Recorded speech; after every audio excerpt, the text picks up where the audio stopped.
الحمد لله الذي لم يزل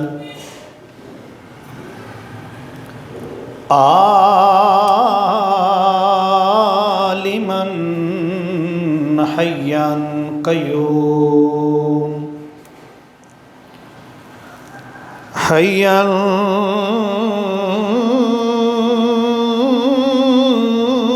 قيوما سميعا بصيرا الصلاة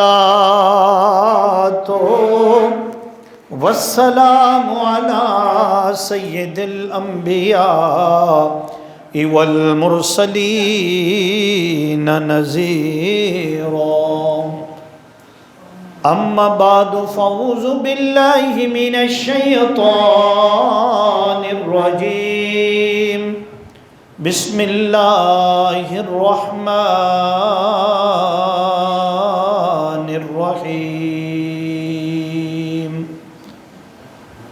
وَلَقَدْ نَصَرَكُمُ اللَّهُ بِبَدْرٍ وَأَنْتُمْ أَذِلَّةٌ فَاتَّقُوا اللَّهَ لَعَلَّكُمْ تَشْكُرُونَ صدق اللہ مولانا العظیم وصدق رسولہ النبی الکریم الامین الرؤوف الرحیم ان اللہ وملائکتہ یصلون علی النبی یا ایہا الذین آمنوا صلوا علیہ وسلموا تسلیما پڑھیے صلی اللہ علیہ یا رسول اللہ وسلم علیہ یا حبیب اللہ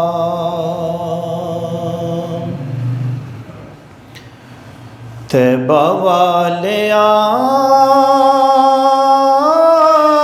گلے تیرے اُتے مکڑیے طیبہ والے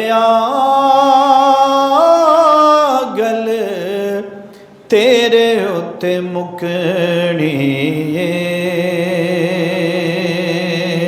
نبیاں بھی ہونا ہے اتھے ولیاں بھی ہونا نبیاں بھی ہونا ہے اتھے ولیاں بھی ہونا ساری خدائی تیرے بوئے اتے جھکڑی سب پڑھیے طیبہ والے گل تیرے اتے مکڑی وے سونا گل تیرے اتے مکڑی آقا گل تیرے اتے مکڑی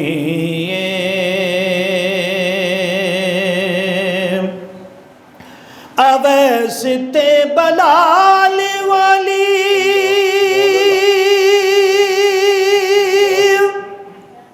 مولا ایک لہر دے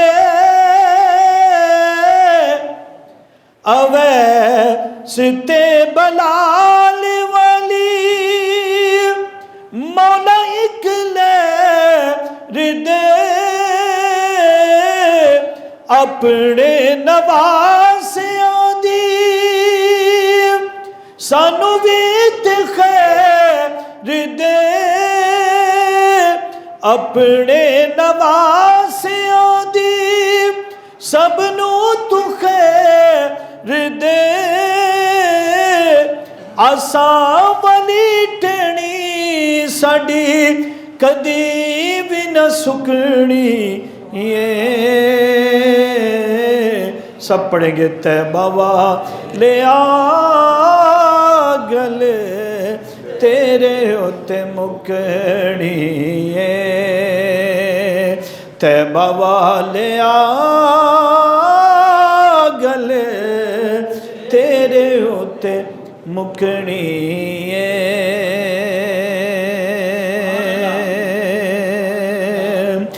آئے گاؤ ویلا کا بگڑی بنون گے اساں مسکیناں نو وی آپ بنے لون گے سونے دے چھڑایا اوتھے جند ساڈی چھٹنی طیبہ والے آ گلے تیرے اتے مکڑی سونا گلے تیرے اتے مکڑی آقا گلے تیرے اتے مکڑی. حمد و صلات کے بعد اللہ رب العزت کا شکر ہے جس نے ہم سب کو یہ توفیق بخشی ہے کہ ماہ رمضان المبارک کا عظیم مہینہ اور اس کا یہ تیسرا جمعۃ المبارک جو 18 رمضان المبارک کو ہمیں اپنے فیض و برکات سے نواز رہا ہے. اللہ پاک ہم سب کا جمع ہونا اپنی بارگاہ میں شرف قبولیت عطا فرمائے. اللہ رب العزت ہماری کمیاں کوتاہیاں غلطیاں معاف فرمائے. الحمدللہ تعالیٰ جیسے میں نے عرض کیا کہ 18واں روزہ آج جاری و ساری ہے اور 2 دن باقی ہیں.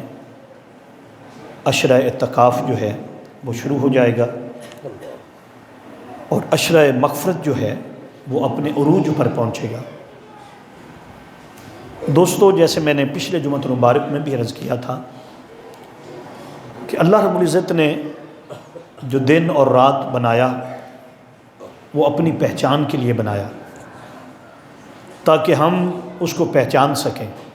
یہ اسی طرح منٹ سیکنڈ گھڑیاں جو ہیں وہ گزریں گی اور وہ وقت دور نہیں جب ہم اس دنیا سے جائیں گے اور پھر قیامت کا دن حشر اور اللہ سے ملاقات. یاد رکھ لیے جیسے تیزی کے ساتھ یہ دن جو ہیں گزرتے ہیں ہر دن ہمیں یہ باور کرواتا ہے بتاتا ہے کہ جو گزر گیا اب اس نے نہیں آنا جو گزر گیا اب اس نے نہیں آنا. اس لیے جو مل رہا ہے اس پر اللہ کا شکر ادا کریں جو نہیں ملا اس پر صبر کریں اور دعا کریں کہ انشاءاللہ تعالی اللہ اپنے بندوں کو مایوس نہیں ٹھہراتا. وہ کرم کرتا ہے مہربانی کرتا ہے اپنے فضل سے نوازتا ہے کرم سے نوازتا ہے. تو اللہ پاک ہمیں بھی اپنے کرم کے سائے میں رکھے. اس کی رحمت بڑی وسیع ہے. رات کو میں ایک واقعہ میری نظر سے گزرا کہ سرکار دو عالم صلی اللہ علیہ وسلم کعبۃ اللہ کا طواف کر رہے تھے اور ایک بدو بھی جس نے حضور کو دیکھا نہیں ہوا آقا کی زیارت نہیں کی عین حج کے موقع پر جب حضور تشریف لے گئے تو وہ بھی چلا گیا تو رش زیادہ تھا لاکھوں کی تعداد میں اس وقت لوگ تھے. اسے معلوم نہیں تھا کہ یہ میرے آقا ہیں یہ میرے محبوب ہیں. وہ آگے آگے چل رہا تھا اور حضور پیچھے پیچھے چل رہے تھے.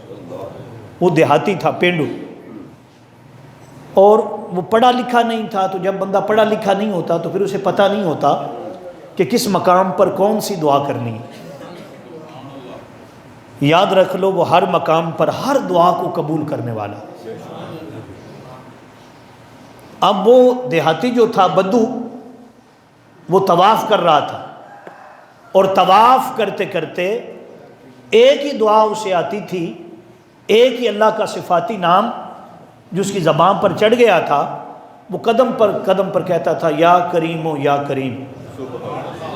کیا کہتا تھا؟ یہ اللہ کا صفاتی نام ہے، اور اللہ کا ہر صفاتی نام، اللہ تبارک و تعالیٰ کا ہر صفاتی نام جو اس کی صفت ہوتی ہے، پڑھنے والے کو وہ فیض عطا کرتا ہے۔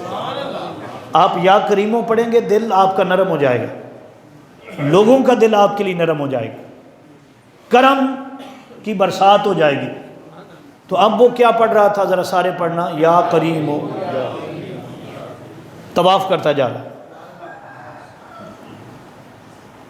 میرے کریم آقا صلی اللہ علیہ وسلم اس کے پیچھے ہیں، وہ طواف کرتا ہے، یا کریم ہو یا کریم ہو یا کریم ہو۔ رکن یمانی پر جب وہ پہنچتا ہے تو آقا علیہ الصلوۃ والسلام بھی اس کے پیچھے پڑھ رہے ہیں۔ جو دعا ہے طواف کی اس کو حضور نے چھوڑ دیا، اور وہ جو پڑھ رہا ہے یا کریم ہو، حضور بھی پڑھ رہے ہیں۔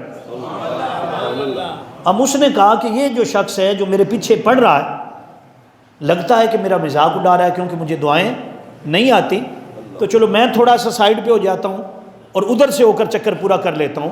جب وہ ایسے ہوتا ہے تو حضور بھی اس کے پیچھے ہوتی ہے۔ پھر وہ پڑھتا ہے یا کریم ہو یا کریم ہو۔ آقا بھی فرماتے ہیں یا کریم ہو یا کریم ہو۔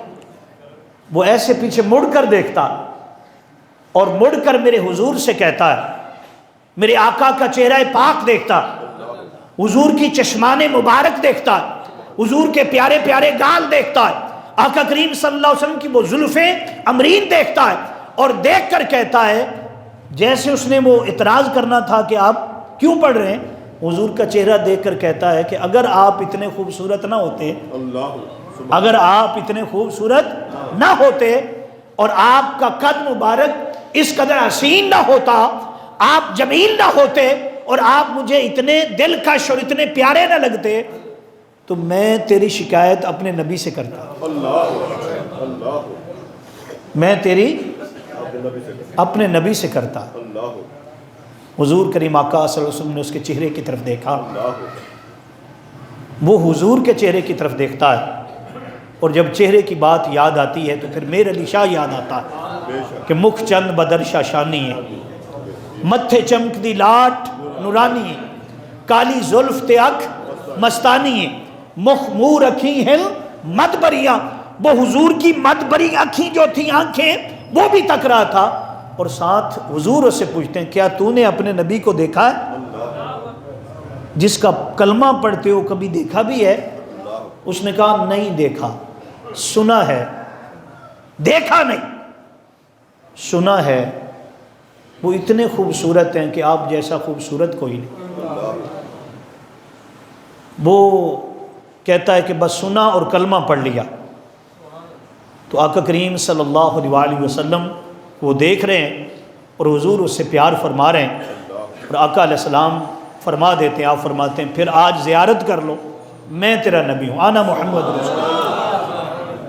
یہ بات سننی تھی۔ وہ حضور تاجدار کریم آقا کے قدموں پر گر پڑا، حضور تاجدار کائنات صلی اللہ علیہ وسلم کے قدمین شریفین پر گر پڑا، قدم چومنے لگا، سرکار کے قدم چومنے لگا۔ جب سرکار کے قدم چومنے لگا تو میرے آقا علیہ السلام نے فرمایا کہ مجھے کیسو کسرا کے جو بادشاہ ان کے ساتھ نہ ملا، تو میرا غلام ہے، آ سینے سے لگ۔ وہ روتا جا رہا تھا، اتنا رو رہا تھا، اتنا رو رہا تھا کہ آقا کریم صلی اللہ علیہ وسلم کے بھی آنسو بہ گئے۔ جب حضور کے آنسو بہے تو جبریل امین آ گئے۔ جبریل امین نے کہا یا رسول اللہ صلی اللہ علیہ وسلم، اللہ پاک نے آپ کو سلام بھیجا ہے، اور ساتھ اس عرابی کے بارے میں جو آپ سے ایسی گفتگو کر رہا ہے، اللہ پاک نے فرمایا ہے کہ اللہ پاک اس کا حساب لے گا۔ اللہ پاک کیا کرے گا؟ اس سے حساب لے گا۔ اب وہ عرابی تھا، جیسے میں نے کہا کم پڑا تھا، خوش قسمتی کہ حضور مل گئے، تو اس نے فوراً حضور کریم آقا کی بات کو سن کر اس نے کہا اللہ مجھ سے حساب لے گا؟ مجھ سے حساب لے گا؟ میرے آقا نے فرمایا ہاں اللہ تجھ سے حساب لے گا۔ اس نے جواب دیا، اس نے کہا پھر میں بھی اللہ کا حساب لوں۔ استغفر، میں بھی اللہ کا حساب لوں گا۔ سرکار نے پوچھا کہ تو کیا حساب لے گا؟ اس نے کہا حضور وہ کیا میرا حساب لے گا؟ سرکار نے فرمایا وہ تیرے گناہوں کا حساب لے گا، جو تو نے گناہ کیے ہیں۔ رابی کہتا ہے حضور میں پھر اس کے کرم کا حساب لوں گا، میں اس کے کرم کا، میں دیکھوں گا میرے گناہ زیادہ ہیں یا اس کی رحمت زیادہ ہے، میرے گناہ جو تھے وہ آگے بڑھ گئے ہیں یا اس کی رحمت آگے آگے جا رہی ہے۔ تو فرماتے ہیں اتنی بات ہو رہی ہے اور وہ کہہ رہا ہے کہ وہ اگر میرا حساب لے گا تو پھر میں بھی دیکھوں گا اس کی رحمت، اس کے کرم، ہر چیز کو اس طرح دیکھوں گا۔ تو بات ہو رہی ہے تو جبریل امی کہتے ہیں یا رسول اللہ، اللہ پاک نے اس کو بخش دیا ہے، معاف کر دیا۔ اس لیے میں عرض کرنا چاہتا ہوں جب وہ بخشنے پہ آتا ہے تو اس کی رحمت تلاش کرتی ہے، بہانہ تلاش کرتی ہے اور بخش دیتی ہے۔ اور کیا کرتی ہے؟ اس لیے جمعۃ المبارک، تیسرا جمعۃ المبارک اور عشرہ مغفرت جو ہے وہ کل انشاءاللہ تعالیٰ 19 ہوگا اور پرسوں 20 انشاءاللہ اعتکاف پہ لوگ بیٹھ جائیں گے۔ وقت ہمارے پاس جو ہے کیا ہے؟ کم ہے، کام ہم نے ابھی نہیں کیا، کام ابھی ہماری تیاری، عید کی تیاری تو شاید اچھی ہو گئی ہو، رش نظر آ رہا ہے الحمدللہ، اور کرے، دعا کرتے ہیں آپ سب کے لیے، لیکن جو روحانی تیاری ہے ہم نے اس رمضان مبارک میں کیا پایا ہے؟ پچھلے رمضان مبارک سے ذرا موازنہ کریں، روزوں کو دیکھیں اور ان ساری چیزوں کو دیکھ کر اللہ سے دعا کریں کہ باری تعالیٰ جو وقت گزر گیا ہے اس میں جو کمیاں ہوں گی وہ معاف کر دے، اور جو تیری توفیق سے تو نے عطا کیا ہے باری تعالیٰ اسے قبول فرما لے۔ اس لیے میں نے آج کے جمعۃ المبارک کے لیے جو ایت مقدسہ تلاوت کی ہے، کیونکہ آج 18 رمضان المبارک ہے، میں نے غزوہ بدر جو 17 رمضان المبارک کو اللہ پاک نے اسلام کو ایک ایسی فتح عطا فرمائی، ایرسا مارکا حق و باطل جو تھا وہ بپا کیا گیا، جس نے ہمیشہ حق کو حق کر دیا اور باطل کو باطل کر دیا، اور یہ بتا دیا کہ حق آ گیا اور باطل مٹ گیا۔ باطل نے تو مٹنا ہی تھا، باطل نے قل جاء الحق وزہق الباطل ان الباطل کان زہوقا، ہمیشہ حق جو ہے وہ ہمیشہ سر بلند رہتا ہے، وہ کیا رہتا ہے؟ اور ہمیشہ باطل کیا ہو جاتا ہے؟ اب میں آپ سے سوال کروں گا سب سے پہلے کہ غزوہ بدر جو تھا آپ جانتے ہیں، سنتے رہتے ہیں، اور کل کا جو درس قرآن تھا اس میں بھی میں نے عرض کیا کہ مسلمانوں کی تعداد کتنی ہے؟ بولنا ذرا، 300، مد مقابل کتنے ہیں؟ 1000 سے زیادہ ہے، 1000 سے۔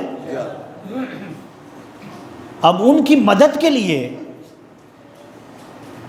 ان کی اللہ نے فرشتوں کو اتارا ہے، فرشتے اترے ہوئے۔ اقبال کہتے ہیں فضائے بدر پیدا کر، وہ کیوں اترے تھے؟ 313 تھے، فرشتے اتر آئے۔ آج کا مسلمان پوری دنیا کے اندر، خصوصاً فلسطین میں، غزہ کے اندر، مختلف جگہ پر اور بھی جگہ ہے جہاں پر مسلمان پس رہا ہے، مار پڑ رہی ہے۔ 30,000 سے زیادہ مسلمان شہید ہو چکے ہیں، جس میں بچے بھی ہیں، عورتیں بھی ہیں، اور نوجوان بھی ہیں اور بوڑھے بھی ہیں۔ 70,000 سے زیادہ زخمی ہیں۔ فلسطین کی بات کر رہا ہوں، کس کی بات کر رہا ہوں؟ فلسطین۔ ہم دعائیں کر رہے ہیں کہ اللہ مدد اتار، اے اللہ، بولو بھائی، بولنا، اللہ مدد اتار۔ بظاہر یاد پچھلے جمعہ المبارک میں نے عرض کیا تھا کہ جو ہم دعا کرتے ہیں، دعا تو 3 قسمیں میں نے بتائی تھی، یا وہ فوراً قبول ہو جاتی ہے، یا کیا ہے اس کے ثمرات رکھے جاتے ہیں، بعد میں عطا کیے جاتے ہیں، یا پھر قیامت کے دن اس کا اجر عطا کیا جائے گا۔ کیا عطا کیا جائے گا؟ لیکن یہ جو مدد نصرت ہے اس کا تعلق دعا کے ساتھ بھی ہے، اور آپ کی جو جد و جہد ہے اسلام کے لیے اس کے ساتھ بھی ہے۔ صحابہ کرام کو اللہ پاک نے تمام تر جنگوں میں فتح عطا فرمائی، تمام تر جنگوں میں، بعض جگہ پر قدم ڈگمگائے بھی، لیکن کرم ہو گیا، مہربانی ہو گئی۔ اب سوال یہ پیدا ہوتا کہ کیا وہ جو 313 تھے انہوں نے دعا کی، اور دعا سب سے پہلے کس نے کی؟ جب آپ کو پتہ ہونا کہ جب رسول اللہ صلی اللہ علیہ وسلم وہاں تشریف لے گئے تھے تو میں نے عرض کیا تھا آپ کے سامنے کہ جب حضور گئے تو سب سے پہلے کفار یہ سمجھ رہے تھے کہ سب سے اچھی جگہ جو ہے پختہ جگہ وہ ہم اپنے قبضے میں کر لیتے ہیں، اور مسلمانوں کو ریتلی جگہ جہاں ان کے قدم جو ہیں وہ نیچے دھنس جائیں گے وہ دے دیتے ہیں۔ یہ پہلی فتح ذہنی طور پر جب آپ جنگ کرتے ہیں، جب کہیں جنگ ہوتی ہے، کوئی میچ اور کچھ بھی ہوتا ہے، تو ایک ہوتا ہے ذہنی شکست دینا، کیا دباؤ میں لانا۔ پہلی بات انہوں نے کیا کی کہ اچھی جگہ جو تھی وہ لے لی، اور مسلمانوں کو کیا دے دیا؟ بولنا ذرا، ریتلی جگہ، نیچے جگہ۔ اب کیا ہوا؟ اللہ رب العزت نے بارش برسا دی۔ کیا برسا دیا؟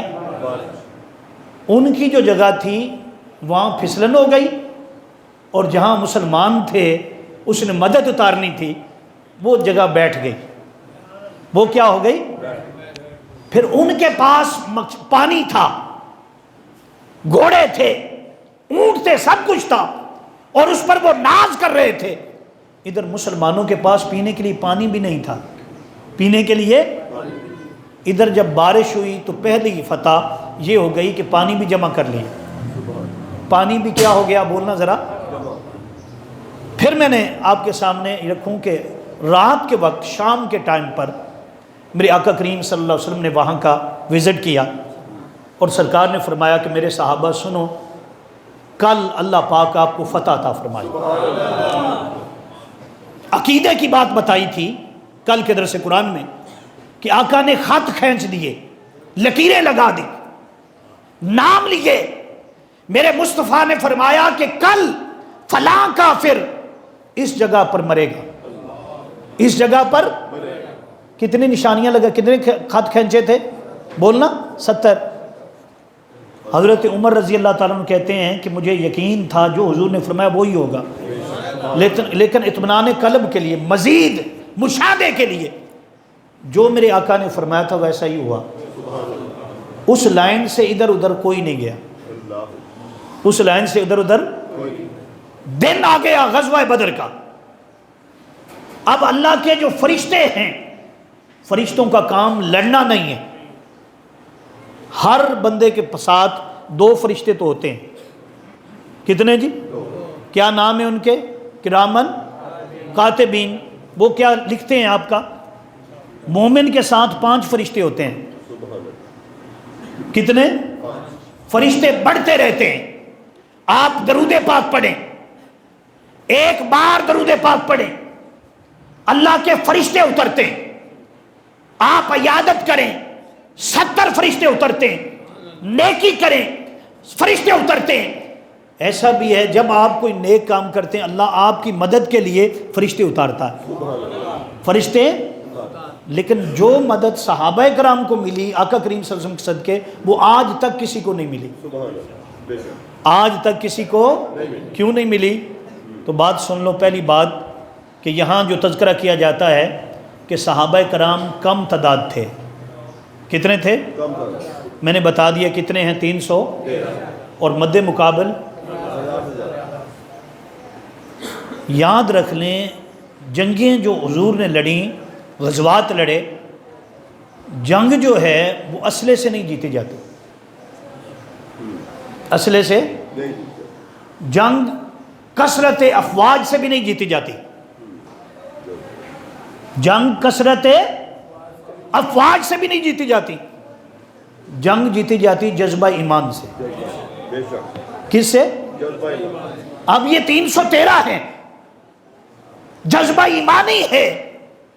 جب میرے مصطفیٰ پوچھتے ہیں صحابہ کرام سے، حضور فرماتے ہیں کہ دشمن جو ہے وہ ہم پر جنگ مسلط کر رہا ہے اور اپنا لشکر لے کر آ گیا ہے. اے میرے صحابہ تمہارا کیا ارادہ ہے؟ اے میرے صحابہ تمہارا کون اٹھے؟ سیدنا صدیق اکبر، سبحان اللہ، یا رسول اللہ ہماری جان بھی حاضر، ہماری جان بھی حاضر، آقا ہمارا مال بھی حاضر. میرے مصطفیٰ جو کچھ ہے ہمارے پاس وہ سب کچھ آپ کا ہے، وہ سب کچھ آپ کا ہے. آقا ہم سب کچھ آپ کے لیے پھرتے ہیں، بس آپ اشارہ کر دیں. سبحان اللہ. میرے آقا نے حضرت ابو بکر صدیق کی بات کو سنا، حضرت عمر کھڑے ہو گئے، حضرت سیدنا عمر بن خطاب رضی اللہ عنہ کھڑے ہوئے. حضور میرا جو کچھ ہے آپ کا. آقا کریم صلی اللہ علیہ وسلم نے فرمایا کہ تم نے جو کہہ دیا میں نے سن لیا. تم ہو مہاجر، کیا ہو؟ اور اب جنگ جو آپ پڑی ہے یہ ہے مدینے والوں کے ساتھ، ان کے گھر ہیں وہاں پر، ان کی ازواج ہیں، بچے ہیں. دیکھو حضور کریم کیا خیال رکھ رہے ہیں بھی تم تو لڑنا چاہتے ہو. اب سوال یہ ہے کہ میں پہلے ان سے پوچھنا چاہتا ہوں یہ کیا کہتے ہیں، کون جو وہاں کے رہنے والے تھے. تو فرماتے ہیں کہ جب کریم آقا صلی اللہ علیہ وسلم نے ان سے پوچھا تو انہوں نے کیا جواب دیا. حضرت مقداد رضی اللہ تعالیٰ عنہ، نام یاد رکھ لیں، وہ اٹھ کر عرض کرتے ہیں. کیا عرض کرتے ہیں؟ کہتے ہیں اے حبیب خدا، اے محبوب مکرم صلی اللہ علیہ وسلم، ہم نے آپ کے ساتھ اپنی جانوں کا سودا کر لیا، مالوں کا سودا کر لیا. حضور ہماری عزتوں کا سودا بھی آپ کے ساتھ، ہمارا سب کچھ آپ کے ساتھ. آپ اگر حکم دیں تو ہم سب کچھ چھوڑ کر اپنے گھوڑوں کو سمندروں میں ڈال دیں. آپ حکم دیں، ہم جدھر آپ کہیں گے آپ کا اشارہ ہوگا. حضور ہمارا سب کچھ آپ کے لیے، حضور ہمارا سب کچھ. تو اب کیا ہوا؟ حضور اکرم صلی اللہ علیہ وسلم نے فرمایا گنتی کرو. گنتی ہو گئی. علامہ حفیظ جلندری کہتے ہیں جناب سرور عالم نے کی افراد کی گنتی. جناب سرور عالم نے کی افراد کی گنتی تھی ساری 313 فقط تعداد کی گنتی. کھجوریں تک میسر نہ تھی جن کے پیٹ بھرنے کو. یہ اللہ کے مجاہد تھے چلے تھے جنگ کرنے. یہ اللہ کے مجاہد تھے چلے تھے، کبھی لڑے نہیں تھے. کوئی ٹریننگ جہاد کی؟ سوال سامنے تھا. سامنے یہ تھا کہ مدینہ پاک کے سربراہ حضور بن گئے تھے. سلطنت مدینہ جو تھی وہ کیا ہو گئی تھی؟ قائم ہو گئی تھی. اور 2 قافلے تھے. ایک ابو سفیان کا تھا جس کے پاس مال تھا، ایک ابو سفیان کا تھا جس کے پاس کیا تھا، اور ایک قافلہ وہ جو اس مال کو بچانے کے لیے، کیونکہ جب سلطنت قائم ہو جاتی ہے، جیسے ہمارا پاکستان ہے تو ہماری سرحدیں ہیں، ہم انڈیا کو نہیں گزرنے دیتے، وہ ہمیں نہیں گزرنے دیتے. تو یہ حق تھا. بعض اوقات بعض کتابوں کے اندر آج کے کچھ لوگ یہ کہتے ہیں کہ شاید وہ مال لوٹنے کے لیے گئے تھے، اور ہندو وغیرہ بھی یہ پروپیگنڈا کرتے ہیں کہ صحابہ کرام مال لوٹنے کے لیے گئے تھے. ایسی بات نہیں، وہ دفاع کے لیے گئے تھے. یہ حق ہوتا ہے ہر ملک کا، وہ اپنی سرحد جو ہے وہ یوز کرنے دے یا نہ کرنے دے. بہرحال یہ بتانا چاہتا ہوں کہ صحابہ کرام جو تھے جب نکلے تو 2 آپشنیں سامنے تھی. کتنی؟ ایک کیا تھی؟ بولو. مال والا قافلہ، اور ایک جو لڑنے کے لیے آ رہا تھا. اب صحابہ کیا چاہتے تھے؟ کیوں ابھی ٹریننگ نہیں ہوئی تھی، ٹریننگ نہیں. وہ کہتے تھے ابھی تیاری کر لیں، لیکن ابھی یہ جو آ رہا ہے نا مال لے کر، اس کو روکتے ہیں. لیکن اللہ کیا فرماتا ہے؟ اللہ انہیں آج فتح دینا چاہتا تھا. ان کی ٹریننگ نہیں تھی. جب وہ کام لیتا ہے پھر ٹریننگ کی ضرورت نہیں ہوتی، پھر عقل سب چیزیں پیچھے رہ جاتی. اللہ عقل بھی دے دیتا ہے، شعور بھی دے دیتا ہے، ہمت بھی دے دیتا ہے. یہی وجہ ہے کہ صحابہ کرام جب وہاں پہنچے اور 313 ہیں، پھر کیا ہوتا ہے، مد مقابل آتے ہیں تو اللہ رب العزت 313 کو غالب کر دیتا ہے، کس؟ ازار کے لشکر پر، ازار کے لشکر پر۔ اور یہ بات بھی ہے کہ کریم آقا صلی اللہ علیہ وسلم جب لشکر لے کر گئے، فرماتے ہیں کہ جب جنگ ہو رہی ہے تو حضرت مولا کائنات علی المرتضیٰ شیر خدا کہتے ہیں کہ سب سے پہلے جب جنگ شروع ہوئی تو کفار نے کہا نکلو۔ کیا کہا؟ نکلو، آؤ ہمارے مقابلے میں۔ سرکار دو عالم صلی اللہ علیہ وسلم نے اپنے 3 غلاموں کو جو انصار میں سے تھے، کیا تھے؟ ان کو بھیجا، ان کا حضور ہم جاتے ہیں۔ جب وہ گئے تو آگے کون ہے؟ قریش، جو رشتے میں خون میں حضور سے تعلق ہے۔ انہوں نے سے پوچھا کون ہو تم؟ ان جواب دیا کہ ہم انصار مدینہ ہیں۔ انصار قریش نے کیا کہا؟ انہوں نے کہا کہ ہم چھوٹی ذاتوں سے لڑنے، غرور دیکھیں، ہم انصار سے لڑنے نہیں آئے، ہمارا مقابلہ کرنا ہے تو ہمارے مقابلے میں سرداروں کو بھیجا جائے۔ کن کو بھیجا جائے؟ فرماتے ہیں یہ بات کرنی تھی۔ انصار واپس آ گئے، جب واپس آئے تو سرکار دو عالم صلی اللہ علیہ وسلم نے صحابہ کرام کی طرف دیکھا۔ اب کیا ہوا؟ صحابہ کرام میں حضرت امیر حمزہ اٹھے، یہ حضور کے چچا ہیں، یہ حضور کے، اور حضرت عبیدہ اٹھے، اور حضرت مولا کائنات علی المرتضیٰ اٹھے۔ اب وہ ازار کا جو لشکر تھا، اور آقا نے فرما دیا تھا کہ کل فتح ہوگی، اور ایسی فتح ہوگی رہتی دنیا تک جس کے تذکرے ہوں گے۔ اب یہ تینوں نکلے، اب یہ تینوں نکلے۔ حضرت امیر حمزہ ایک طرف ہیں، حضرت مولا کائنات ہیں، اور حضرت عبیدہ ہیں۔ سامنے آتے ہیں، کون ہیں؟ کفار۔ وہ کہتے ہیں کہ تم کون ہو؟ آپ تعارف کرواتے ہیں، فرماتے ہیں کہ یہ جنگ کی ابتدا یہاں سے ہوتی ہے کہ حضرت امیر حمزہ رضی اللہ تعالیٰ عنہ اپنی تلوار اٹھاتے ہیں اور اپنے مد مقابل کافر کو پہلے ہی وار میں واصل جہنم کرتے ہیں۔ پھر مولا کائنات علی المرتضیٰ اپنی تلوار چلاتے ہیں اور اپنے مد مقابل کو پہلے ہی وار میں واصل جہنم کر دیتے ہیں۔